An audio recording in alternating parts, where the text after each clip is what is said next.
Hi, Hearties. It is 7:30 at night, and I am here with our showrunner, Lindsay Sturman. Thank you for joining me. It's long after we talked to Beth Stewart and Dana Brawer today. But Lindsay, you were a little busy today. You couldn't make it with us. Tell us what you were working on. Well, we were working on season 12. Oh my gosh. Well, don't let us stand in the way. We want you to be working on season 12. So this is the life of a showrunner that you got very caught up today with the script and we need you to be doing that work. But so thanks for taking a little time to be with Heart to Hearties. We appreciate it. Right. Just a couple questions that we didn't want to miss the opportunity to ask you this week, and that is got some news. So we got the incredible, season 12 renewal. So tell us how that felt and what Oh, what excitement ensued. What was it? Was it Thursday or Friday? I can't remember which day. Friday, I yeah, guess. and we were surprised. I mean, we knew it was coming, but it's so exciting and it feels like, I just feel like there's 10 more seasons. Okay. Hearties, don't get into my passwords and my logins, but that has long been my password as season 20. So I now have to change it because it's just not ambitious enough at this point. It's really good. Okay, and Ashley Hunt Toller of Bryant, Arkansas asks the question that is on everybody's mind. Does that mean you are back as our showrunner in season 12? And will all the writers be back? Yes, we're all back. It's great. It's like all being back together after so long. And oh, it's so exciting and it's so fun to um just jump into a new season, of blank slate. But of course, you're carrying over all these stories. So, there's some cliffhangers and some mysteries and some stuff we're picking up and just running with. But we're just having a great time. Well, of course, we had a wonderful talk with Beth and with Dana about the incredible episode that we had on Sunday, and it was it was so well received by the Hearties. I think for probably a variety of reasons. We certainly had a common enemy this Sunday as somebody that we really cheered against, and then I think it was the performances were mind-blowingly good, and everybody raved about the writing. To me, it was just a textbook, um, really beautifully done piece on what women sadly experience, and really walked us through that. Aaron really walked us through it. So, talk to us about what that episode meant to you and to the writers. Yeah, I mean, it's a painful chapter for a lot of people, that sort of in the most recent past, and I think that until, I think there's obviously been a lot more awareness of this issue, and this whole world of issues, but it's very cathartic because, we've all been through something, every woman Yeah, I think has been indeed. through something. Sadly so, yeah. Cathartic to write it and to film it and to see it come to fruition, tell that story. Yeah. And as I was reflecting back on the episode, I just thought it was so touching that it started with Goldie's birthday. Mm. It just was like, wow, that's, what Elizabeth is doing is for the whole next generation of Hope Valley. So Mm. and so what is it like for you? We're at the midpoint of the season. What's it been like for you to see the reactions of the fans to the season? It's amazing, and it's so fun to be writing while we're watching and we're hearing the feedback. It's really means, first of all, it's so meaningful to us, but it also really helps us understand, what are people reacting to, what's working for people, and what should we do more of. So it Okay. it's a unique experience because it definitely feels like there's like this relationship between the show and the audience, and that it's always like going back and forth. Mm-hmm. No, yeah, it's a crazy and wonderful relationship. And you guys are so generous with your time with us. But could you give us any little tidy example of some of the feedback that kind of has been impressive to you? I think knowing that people responded to Rosemary and Bill's mystery, their sleuthing, which I just love.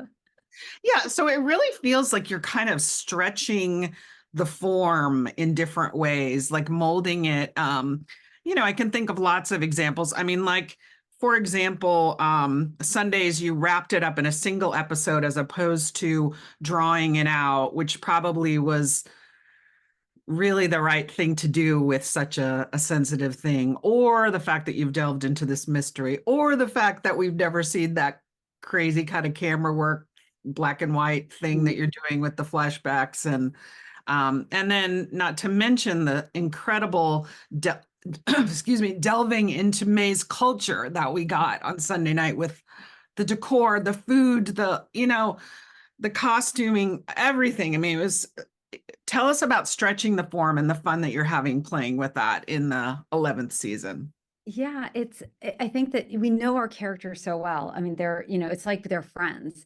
And so in a new show, you're creating characters and in a world and plots. But with a show that's in its 11th season, you know everybody. And so now you can you can put people together that aren't always together. And that's Rosemary and Bill. We hadn't seen them together. And so we found this thing that was between them, that worked between them, and it's unique to them. So then it just lets you be a little bit more creative, because we know we have the sets, we know what the wardrobe looks like, we know who the actors are, who these characters are. So what can we do that's, we're allowed to we can stretch a little bit more. Yeah, there's so many set parameters, and yet that forces the creativity to come. Like, what haven't we seen before? And, we're seeing a lot of Hope Valley that we hadn't seen before, these little, back areas and stuff that we hadn't seen before. So we're just, we're taking a new tour. We had never seen Elizabeth come to Nathan's row house. So we're all dying to know where that fits in the map and all stuff. So it's very exciting. Well, I'm not going to keep you. I'm very grateful for you to just spend a little time with us, but you're on a deadline because generally filming starts July. Generally, I don't know what we're thinking, but so you have a lot of writing to do. Okay, so whenever you can be with us, we'll be thrilled to have you. But we're going to let you do the hard work of season 12. Thank you so much. You're welcome. Oh, I've forgotten one important thing, and that is the other big news of the week, which is the Hearties family reunion is on its way. You didn't get to go last year. I believe that the strike ended wasn't it like hours after? It was. It was really bad timing. Anyway, you did get to do Hope Valley Days, but this will be your first full Hearties family reunion. I assume that you're going to be with us in September. Absolutely. Oh, good. Okay, wonderful. All right. So Hearties, heartiesfamilyreunion.com is the website. It will be relaunched, and we'll give you all the information September 13th through 15th.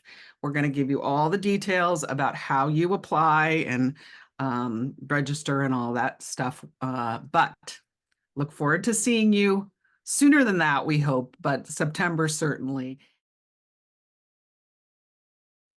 Welcome, Hearties.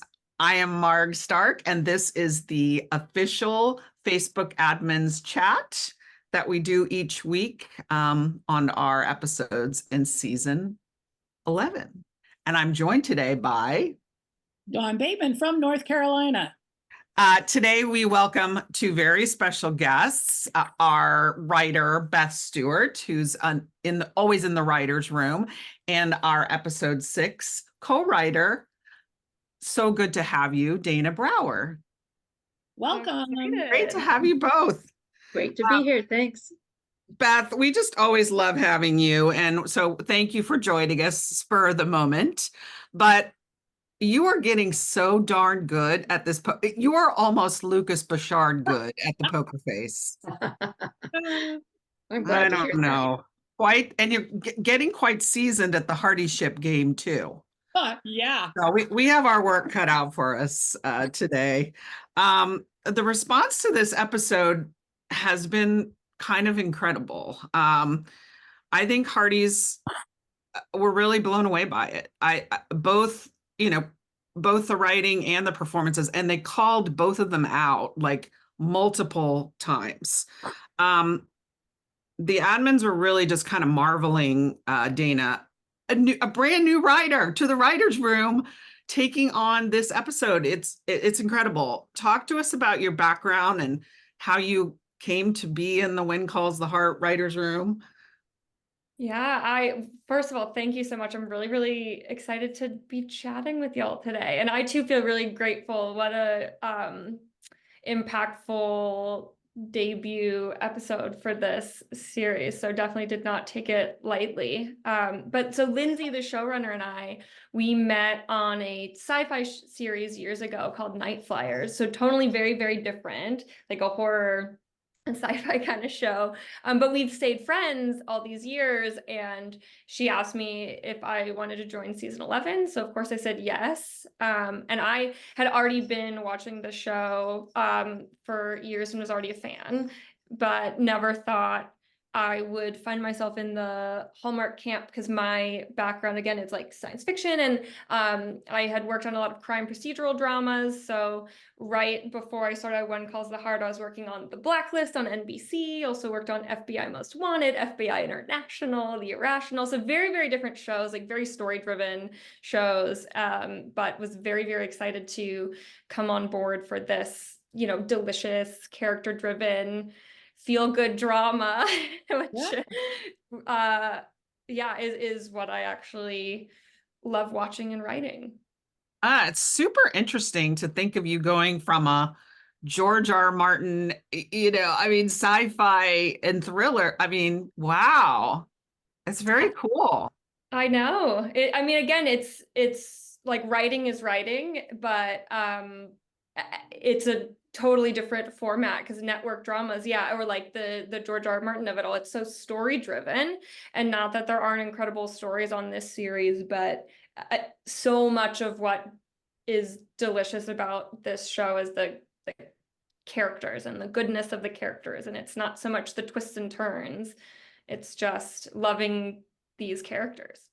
Well, I'm glad that you reference twists and turns, because you writers always tell us to expect a roller coaster, and this is episode 6, Beth. So tell us where on the roller coaster we are at this midpoint. And I was gonna, because we were supposed to have Lindsay on, but I see Dana's in Los Angeles. Like, those of us who've ridden the Matterhorn, like, are used to like this little dip before we do this very prolonged climb, and then a really big drop. Space Mountain, entirely different. Like, which roller coaster are we on, and where are we on this ride? I would Say say the we big are one. now on that climb. We're starting to climb Wow. downwards, because in episode 6, we really didn't get too much into the whole who shot Lucas mystery. Right. It was such an Very important little of episode. that. We knew Yes. that we needed to focus on the main issue. But now everything is going to start building to the resolution of that story. Okay. Yes. All right. And how steep exactly is this climb, and how? Well, keep your seatbelts on. Okay, so our hair is like blowing back really far. Okay. Definitely. Well, when Yeah. you were talking about the roller coaster, I was like, Space Mountain is Dana, with the sci-fi thing. Yeah, totally. Or Beth, because weren't And you? the procedurals too. So Dana. Well, that's was right. Great. That's And totally that- right.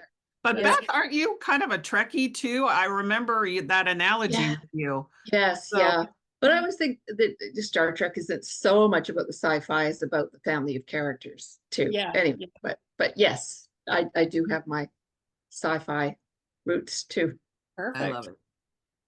So never thought I, as a writer, would be compared to Space Mountain, and I am truly honored. I was at Disneyland on Saturday, Oh so my gosh. like, Oh, All right. Yeah. I'm a Yeah. Space Mountain wimp. I'm always for the Matterhorn. So let's dig into this episode, because it was called Believe. Interesting title.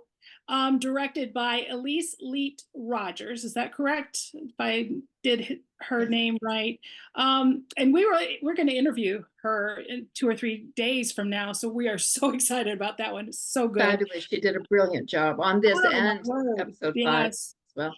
I'm really excited to get some of her insights for sure. But it was particularly kind of heartwarming for us because it was Mother's Day, and the first scene was with that intimate birthday party with Goldie, with the Coulters and Thorntons. So why did you want to do that first scene in almost like a smaller kind of celebration? What was your thought process for that? Well, it was a coincidence that, of course, we don't know when we're writing or producing when the show is going to air. So that was a total happy coincidence that it aired on Mother's Day. Well, it's Goldie's first birthday. We knew we had to honor it in some way or other. And we felt that starting on an innocent, intimate scene like that kind of set us up in contrast to what was going to happen in the rest of the episode. So it seemed like the right way to start. A couple of gentle scenes before we get into have this shocker at the end of the teaser. Look who's here. Yeah.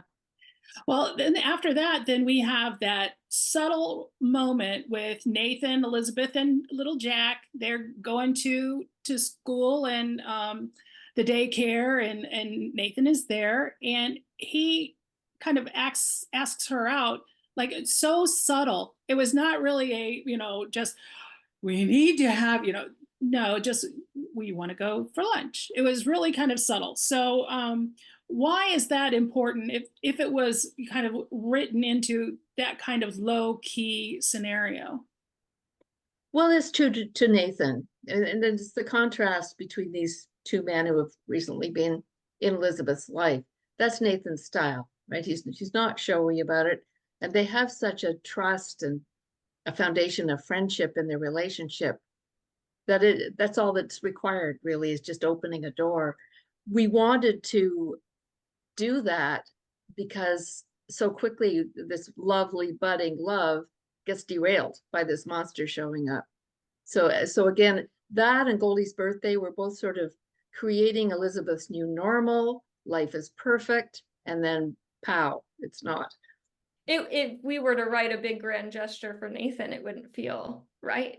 Right. Yeah. That's the beauty, at least for me, coming in to this show where the characters are so real and alive already. Like, it would have been rewritten is all, or an actor would have bumped on it, because that's just so who he is. He's the low-key guy. Right. Yeah, definitely. And that we saw it, and it was written really well for that. So then we transition to another scene, which Rosemary and Lee, they scrapped all of their plans for the salon and the VIHVP.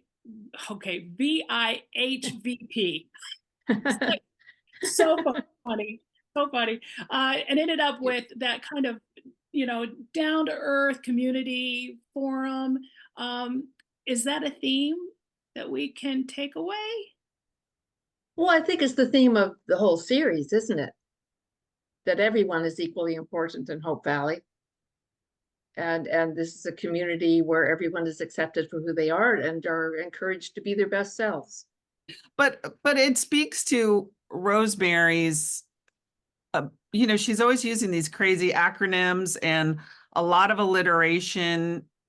It speaks to her gift, Pascal's gift as an actress. Here, we can't even say these terms. We can't even get it out, and we're not. Write that for Pascal and know that she will nail it. She will nail it. Yeah, and make it seem so effortless. Exactly. Yeah, she certainly will. She's such a star. She certainly will. We also got that very, very touching scene on Sunday in which Minnie asks Joseph what he wants, what he hopes that he could achieve with this letter that he's, blocked and trying to write to his brother Jacob. There was this beautiful line, I don't know how it all went wrong. So much of the writing for this show is disarmingly simple, but so heartfelt. Dana, how does a new writer come to get a feel for that style? Yeah, I was definitely scared isn't the right word, but you're right. There's such a specific way the characters in this world speak, and they're very direct and simple often. And a lot of my background and what we're used to, it's and the TV trends these days, it's like big monologues and big confessions and like people hiding secrets from each other, right? But so much of this show in the world of Hope Valley is that people are really honest, like they're really direct, it's very simple, there's not a lot of characters that are hiding secret agendas, right? Yes. They speak their mind. Very earnest. Yeah, Yes. exactly. And so that's just how I went into writing all the scenes for this. It's like, what is Joseph feeling? Like, what is Minnie feeling? Really letting the characters guide the dialogue. And so as soon as I put myself in that headspace is kind of easy. And again, having 10 previous seasons to really marinate in how each character speaks Yes. either. But it's very interesting because it feels like the writers kind of have to get out of the way of the emotion, like just allow the emotion to speak. And that scene, you know, Viv did it beautifully. He pulled at our heartstrings, and just, of course, you know, to be estranged and to think back on your childhood, and, you know, it makes me want to cry just thinking about it. You know, it's like, how did it go so wrong? You know, and that is, you know, that adulthood looking back, you're just like, it just gets so darn complicated. And why can't we go back to the simple place? Well, Hope Valley is the home of second chances. So there's hope for Joseph. Yeah, beautiful. It's, you know, really, again, also speaks to the collaborative nature of what you do, that you're so trusting of the actors themselves to deliver simple lines well. Mhm. I think it's fair to say that the writing process in the room sometimes starts very big, wouldn't you say, Dana? Yeah. And very, very complicated, and we all these convoluted stories, and the process is winnowing it down to its Right. essence. Boiling it down, what's that called? Reduction, until you get to that Mhm. true essence. That's the hard work of the writers. Very good, very cool. Rosemary made her way into, you know, Bill's office with the stroller full of Clayton Pike's files. And we did get a little bit of progress with the investigation. So clearly she did put a dent in the baby stroller full of files. In terms of the governor's shooting. So speaking of that, Jude Saucier, I hope I'm pronouncing that correctly, of Houston, really loves the confidence that Henry brings to Lucas's inner circle. But they clearly couldn't persuade Grayson, who was a new character this week, to invest in the resort last night. Who is spreading these rumors that Lucas is not to be trusted? Well, if this were part of your quiz, I would have to say classified. I knew we were going there. I mean, there's lots of someone is potential. spreading rumors. Yeah. Okay. All right. So we can imagine it could be either of the bidders, Montague or Jeanette's, you know, people, because they might want to advance their causes, but there could be others. Okay. There could Shrug. be. We got to Yeah. shrug, Hearties. There could be others. Yes. All right. We want to move now to the Higgins story, who Ben Rosenbaum aptly named Piggins on X on Sunday night. But before we start, Hearties, we just want to just give you a heads up. If you're listening in the car with your kids, or if you may have experienced some of what Elizabeth's experienced, we just want you to know we're moving into that part of the conversation now. It could stir up some feelings for you. So, Dawn, go ahead. So Aaron Miller of St. Louis called it one of the most powerful episodes for the show that has ever been made. And so well done, extremely relatable for many of us. That was a quote. Also, Suzanne of Columbia, Missouri says, excellent episode. The writing, the acting, the casting of Higgins, like so many other guest stars who have come before, James Knott was a fantastic casting choice for playing this very creepy character. So Now, I don't know if you guys have access to the casting. Well, Candace. Candace Elzinga. Yeah, yeah. Do you have access to them, or is that something that Lindsay is only one that, you know, because that was a pivotal person that needed to be cast. So The casting tapes are shared with all of us. We all Okay. get to weigh in. I Oh, mean, wow. there are, you know, good. various weights to the opinions, of course, that it begins with a new character with writing sides, or a scene that probably won't even show up in the episode, but they need something to Agreed. read during their audition. So we're conceiving of a character in a certain way, and then we see what the reads are. Different actors might bring a different take to the character. Wow. And in this instance, of course, we needed someone who was believable as an official who's had a very successful career, who had these two layers to him. He could present to the world in a respectable way, but have this other sinister underside to him. So it was a tricky thing, and I thought he did a brilliant job. Yeah, yeah.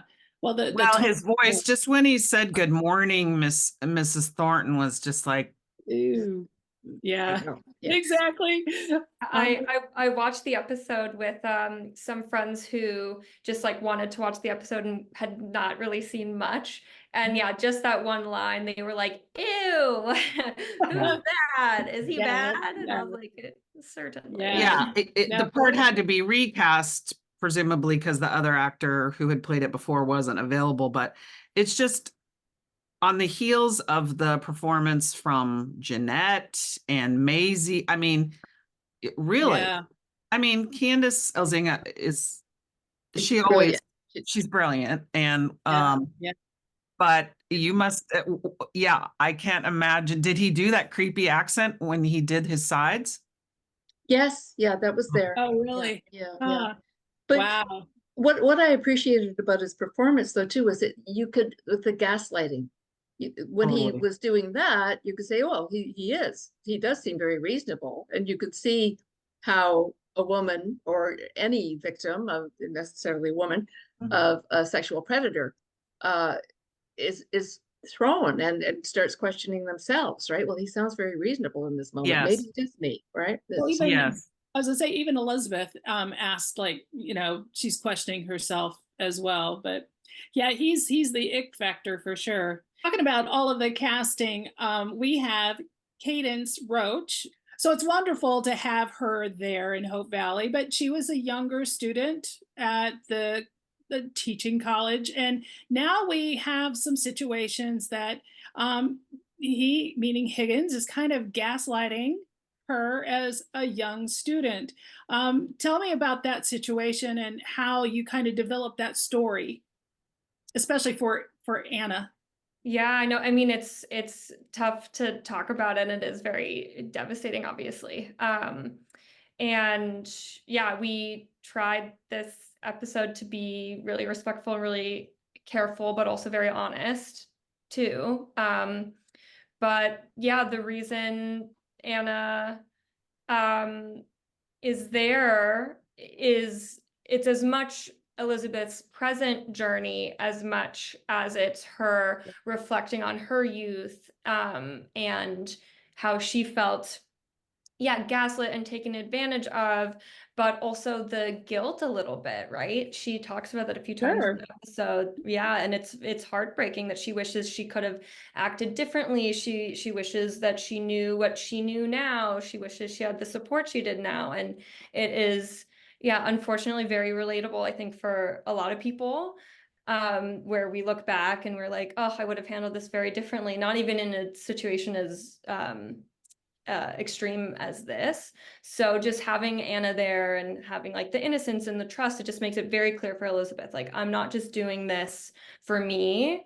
I got to stand up to this guy for other women, for women like Anna, for the next generation of women, because if we don't change something now, it's just going to keep happening. And then that's also, you know, very Elizabeth Thornton to do something not for herself. Absolutely. Right. Yeah. But for others.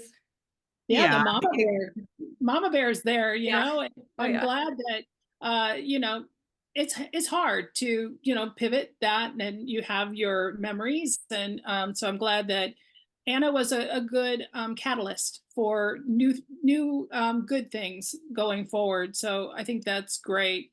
I So think it also, though, speaks to the experience of women that sometimes it takes later in your life when you have more confidence, you reflect on people who may have tried to exploit you or take advantage of you.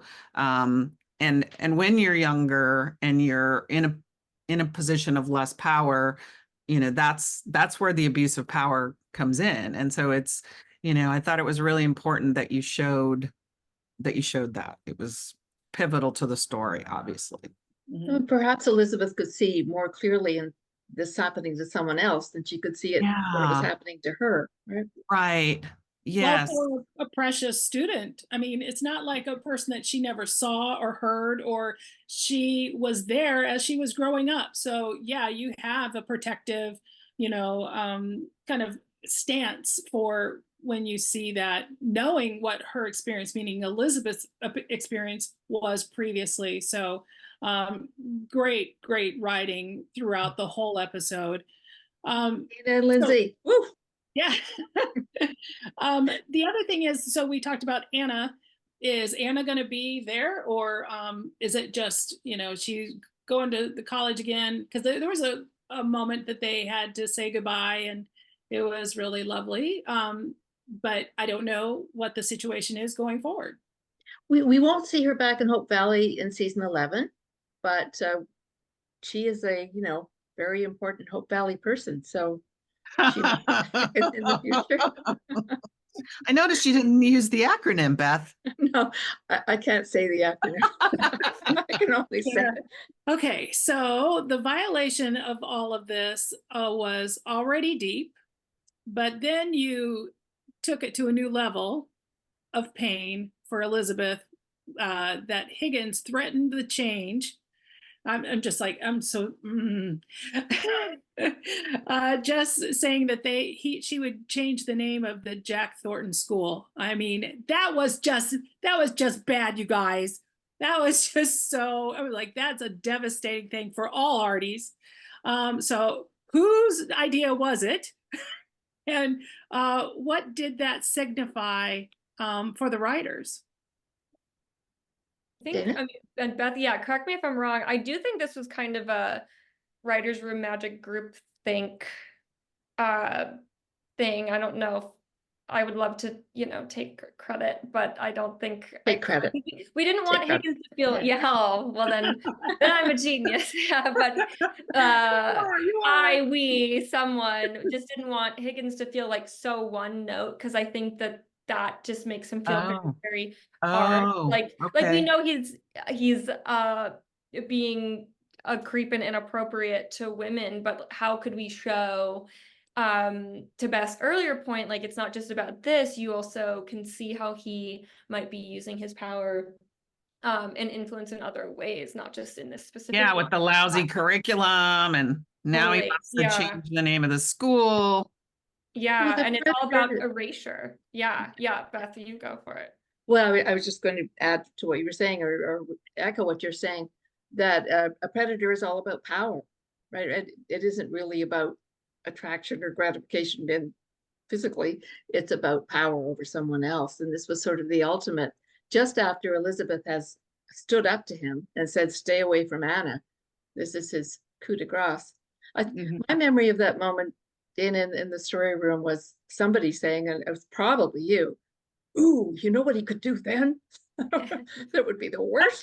The worst. Wow, that was I mean, bad. there's nothing worse than him grooming another generation of horribleness, you know, but the school, I mean, come on.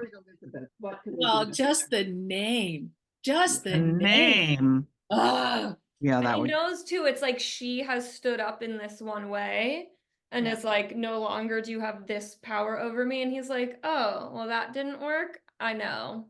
A Oh. way to still, you know, slide the knife in. Right. Yeah. Right. Yeah. Wow. over the years working in ministry, I've been exposed to some training about, working with women who have been either sexually harassed or assaulted. And it's, the key thing that you learn is, that to restore the victim's power, to give her choices, to let her initiate. And so I thought the closing scene it was very moving for me. I get a little verklempt. Well, first of all, the church scene in which Nathan, the lawman, is, reassuring her with his voice, just the way he played that was just beautiful, telling her to take her time in revealing this very painful story. Talk to us about how you prepared, the research that you did to get so many details of this. It feels like you interviewed people, or it feels like you knew how to tell this story. Talk to us about that. Yeah, well, to your point, we worked a lot on this episode and this scene in particular because it's such a fine line. And yeah, from personal experiences and talking to friends and family, and like you said, it's unfortunately kind of common. So yeah. It wasn't difficult to find people to talk to. And so yeah, we wanted to show you have Nathan obviously respond the way that Nathan would. He needs to be upset, which he is. We wanted him to also be supportive, as he should be, but we really didn't want it to be this overstep, because then it becomes less Elizabeth being her own hero. And so we, in talking through this and trying, like Beth was saying earlier, like some bigger versions, some smaller versions, and just the best version was him just being there and listening. Yeah. And it's like one of the most powerful things you can do for someone is just to listen and to really hear them. And so we just thought, what a wonderful way for Nathan to be there for Elizabeth and to show other men how to, to just witness what women go through and like believe her. And that's also why we titled the episode Believe, because that's the biggest thing that he could do. Is believe her. And believe her. And then let her be her own hero. It's not like, I'm going to go, kick that guy's butt.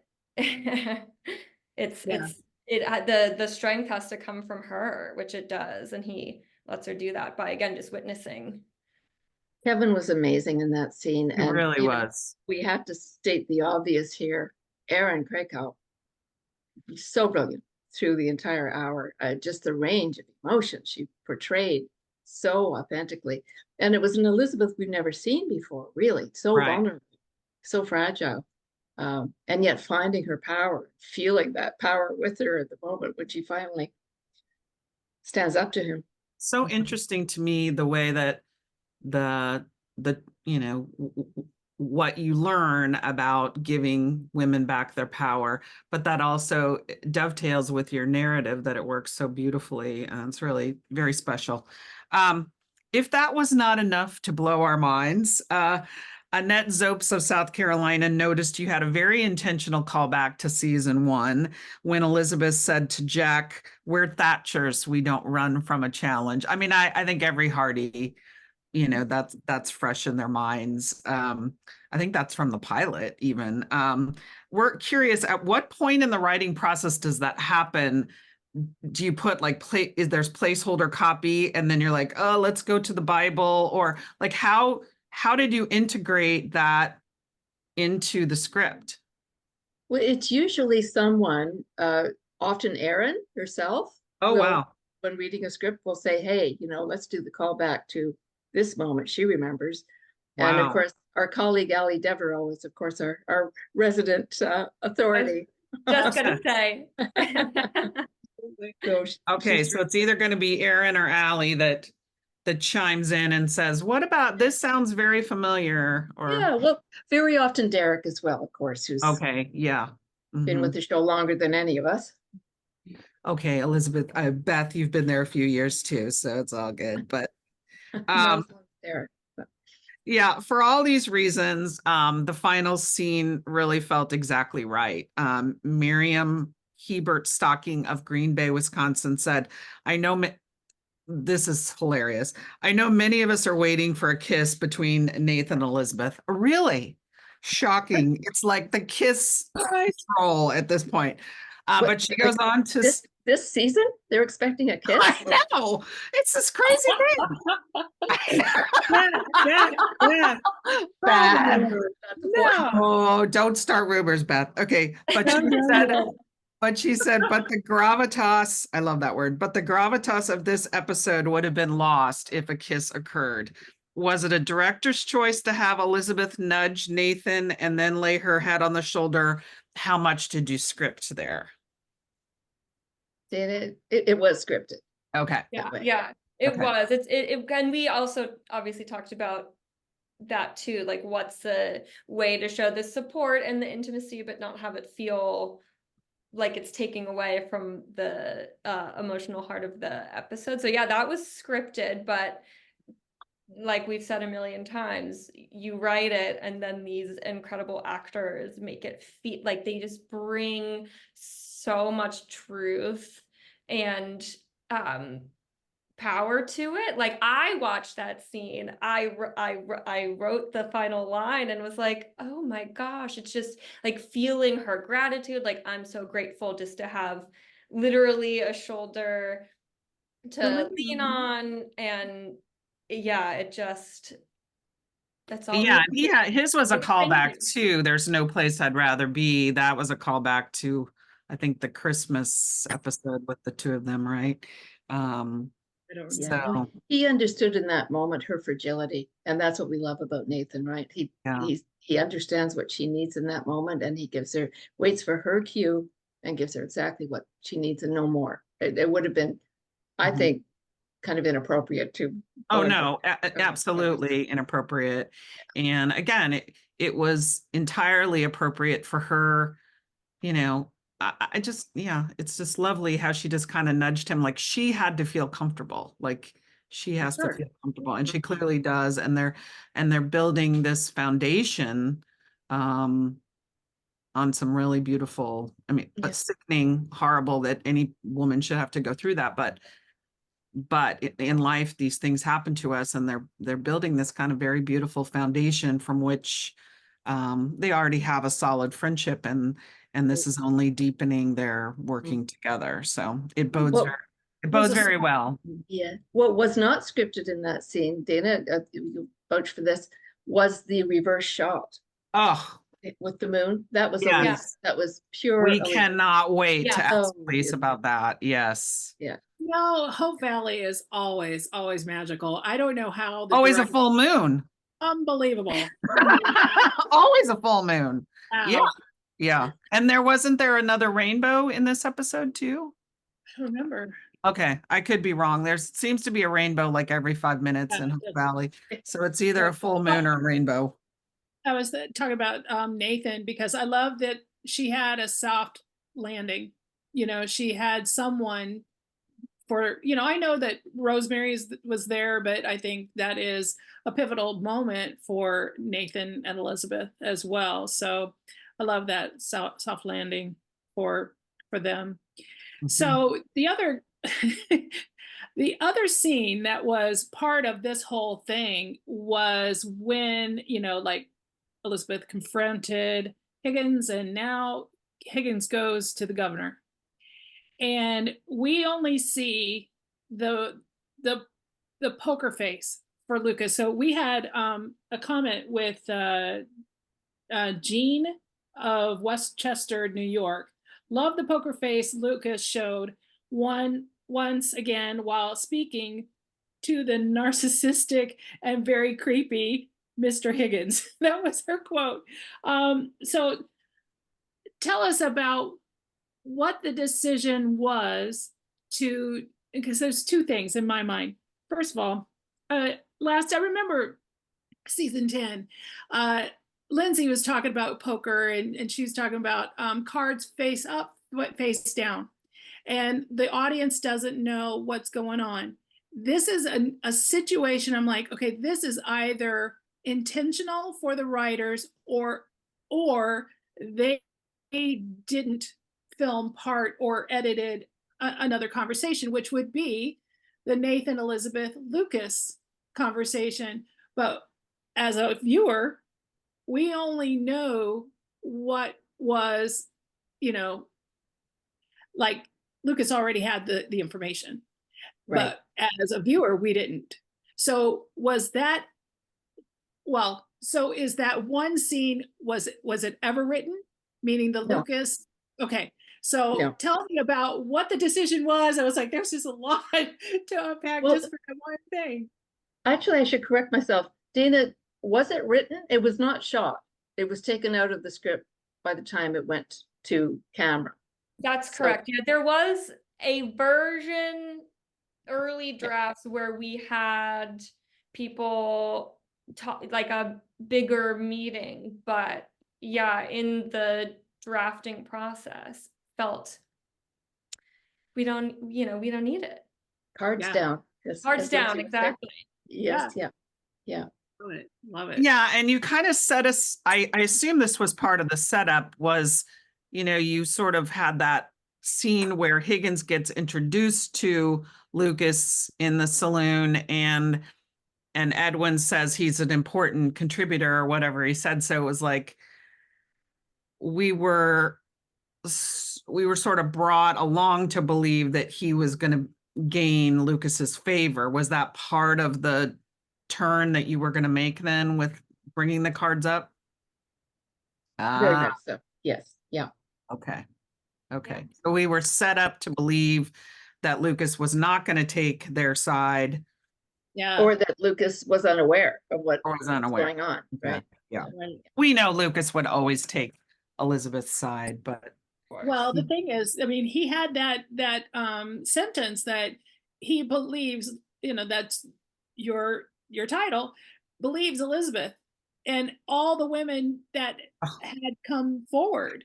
I mean, that is just, having someone that is in your corner, have your back, all that thing. I mean, that was a sentence that had to be done. I mean, I love that.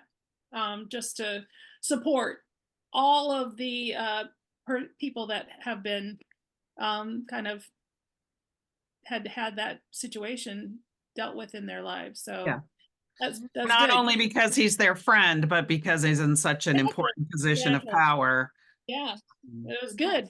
And I think that's what works so well about that scene. Again, the directing is perfect, the acting is great, where Higgins comes in and you're like, oh no, Lucas doesn't know. Like, he's Yeah, the you governor think. now. Here's this big think. supporter of his. What's gonna happen? And so we get to kind of see almost what the bad guy thinks is gonna happen. Like, oh, I'm gonna get this annoying woman out of my hair and So just go straight to the confident. governor. Yeah.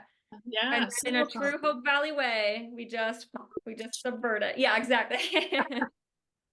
Yeah, so many Hearties said, and again, the response to this has really been incredible. They said not only was it their favorite episode of the season so far, but maybe even in several seasons. I think they just really loved the deeply emotional and and really very relevant subject matter. In the midst of the action Sunday night, Lily Walker Feltz of Jefferson City, Missouri said, I hope Elizabeth turns from victim to victor quickly. And I thought it was great that you resolved this matter in one episode. Tell us about, I mean, that feels very season one, the procedural, like, let's talk about the subject and let's finish it in one episode. How you broke the form, like, tell us why you decided to do that. I suppose we broke more recent form where stories tend to go over a few episodes. Yeah. But you're correct, in earlier seasons we would contain. And we had a running start with this story too, because in season 4, right? We had all that. That's a good point. Yeah, so you could. Yeah. And I think we all agreed that nobody wanted to sit in this for too long. It was an important story to tell. I think you did have your fingers on the pulse that Hearties would not be able to didn't want to sit with it for a really long time, just like Lily. Turn her around to Victor. She wants victim to Victor quickly. Yeah, that's beautiful.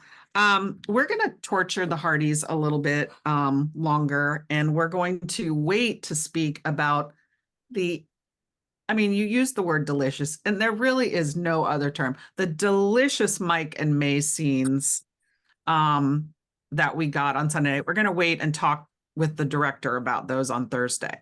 So Lovely. just a little pitch, because they're such visual, truly, both of the scenes were fantastic. We can't get enough of these two. But we do have Hearties asking one question, if you could address when Mikey declared at the end that he wanted to be part of May's whole life, which was, speaking to her culture, speaking to her history, her family, her cooking, everything, declared that he wanted to be part of May's whole life. And she affirmed that she did too. That wasn't a proposal per se, was it? That was not a proposal. per se. Okay. All right. Because there were a lot of lanterns, and we associate proposals with a lot of light. Right. You True. can- True. Although I can imagine that Hearties, They Hearties, hung the lanterns on Higgins, right? So yeah. That's You funny. can imagine Hearties would be a little confused when they see the lanterns. They're like, oh, Now we know. So that's good. Okay, so we had a lot of previews, I think 4 previews, some sneak peeks for the next episode. And Tom Thornton comes to town. And we've been waiting for that for I think 2 or 3 good. more after Jack passed. So we're really excited about that. But help me. How is it for Nathan when Tom Thornton arrives? Without spoiler situations. with spoiler situations. Well, it's it's a bit of an obstacle. Elizabeth bit, and Nathan are coming to terms with some of the issues in their own past around Jack. They are coming to terms with that, but here's Tom right there, and sort of the surrogate approver, I guess, of Oh, hadn't thought about that. Yes. yeah. So Nathan is really confident this season. He So it really doesn't- is. Yeah. It's wonderful to see. It's wonderful to see him blossoming as a character, and he knows who he is, and he knows what he wants. So he's not going to let that stop him, but it does cause a step back. Yes. Okay. Interesting. All right, Hearties. Stay tuned. next week. Okay. So Dana, are you like really familiar about what we do with a new game called Heartieship? Well, remind me. Okay, it's almost like Battleship for the game, and we will do a statement, and you can say hit, miss, or classified. And we But hold on, but suggest Dana, you don't really want to use classified. You want to stick with the hit or miss. Yeah. exactly. Okay. Ooh. We can't use classified. No, Beth, that's not allowed. You can't use classified. What if I just call on That's Beth? the game. I'm Oh, kidding. Beth I'm is kidding. so You much. can. Just All not a right. lot. Are you ready? I think so. All right, let's play. And this is from the remaining episodes of season 11. So, first one. We will see Thomas Higgins prosecuted for abuse of power. That is a miss, only in the sense that we won't see it, but Okay. he will be prosecuted. Okay. Love it. Tom, Thornton, and Faith will have a spark. Little spark, a small A hit. little baby hit. Baby hit. Okay. Oh, interesting. I'll take what we can get. Exactly. At the Mercantile, there will be a run of chopsticks and soy sauce once folks taste May's cooking. Dana, You think? I'd say we call that a hit. I mean, we don't know. We don't spend 24 hours a day at the We Mercantile. like a Yeah. hit. I think Flo's got to stock it regularly now. Right, that's right. Henry's son Christopher could somehow figure into Lucas's shooting. It's a miss. But we Oh, do such love. a good theory, isn't it? It is an excellent theory, and we do appreciate and love the attention and awareness of Hope Valley history from the Hearties. Hearties had a whole storyline written out about that. It was amazing how deeply they went into that. They were like, yeah, and then Henry gets drawn in, and oh, it was incredible. So there you go. But a lot no, of information, so it's good. It's good. Okay, the saloon will close at 8 on Mondays to meet Molly's fuddy-duddy needs for nighttime quiet. We'll say miss for that one. You know, we got Lee in charge now. okay.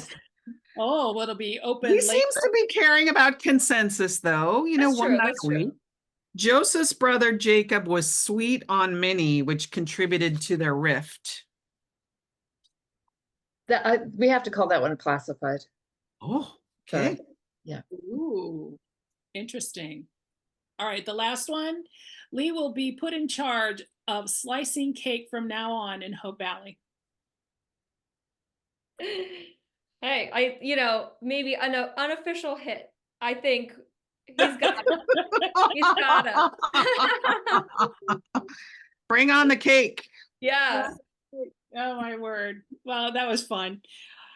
Dana, that has been just a pleasure to talk with you with this particular, especially your first episode with it you co-wrote with Lindsay. So such a great job, such a great job. So thank you so much for meeting with us and getting all the nuggets that we needed to understand what was going on if we were having questions. So thank you so much for your time. And I'm hoping that we will have an opportunity to talk to you soon. Did you do another episode?